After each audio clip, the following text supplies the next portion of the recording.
നിങ്ങൾ പറയുന്നില്ലേ മുജാഹിദുകൾ അതാ ശൈഖ് ജീലാനിയെ കുറ്റപ്പെടുത്തുകയാണെന്ന്? അല്ല, ഞങ്ങൾ കുറ്റപ്പെടുത്തുകയല്ല. ജീലാനിയുടെ പേരിൽ അപരാധങ്ങൾ കെട്ടിച്ചമച്ചവരെയാണ് ഈ കുറ്റപ്പെടുത്തുന്നത്. എന്നാൽ കേൾക്കണോ, മുജാഹിദിന്റെ അൽമനാറാണിത്. 1980 ജൂലൈ. നിഷേധിക്കാൻ കഴിയോ മൗലവിമാരെ? നിങ്ങൾ എന്താണ് മുഹീദ്ദീൻ ശൈഖ് റളിയല്ലാഹു അൻഹുവിനെ കുറിച്ച് ഈ അൽമനാറിൽ പറഞ്ഞ് ഞാനൊന്ന് വായിച്ചു കേൾപ്പിക്കട്ടെ. നിങ്ങൾക്ക് സ്ക്രീനിൽ വായിക്കുകയും ചെയ്യാം. കേട്ടോളൂ. ലോകത്തുള്ള സകല വിജ്ഞാനങ്ങളും കലകളും ബഗ്ദാദിലേക്ക് ഒഴുകുന്ന കാലമായിരുന്നു അത്.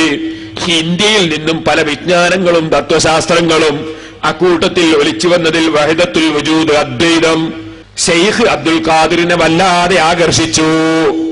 യാതൊന്നു കാണുവതു നാരായണ പ്രതിമ, യാതൊന്നു കേൾക്കുവതു നാരായണ ശ്രുതിമ, യാതൊന്നു ചൊല്ലുവതു നാരായണായ നമ.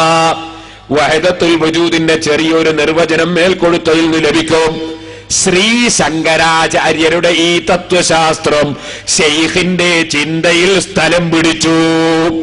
മുഹീദ്ദീൻ ശൈഖിനെ പറ്റി പറയാണ്, ശ്രീ ശങ്കരാചാര്യരുടെ ഈ തത്വശാസ്ത്രം ശൈഖിന്റെ ചിന്തയിൽ സ്ഥലം പിടിച്ചു.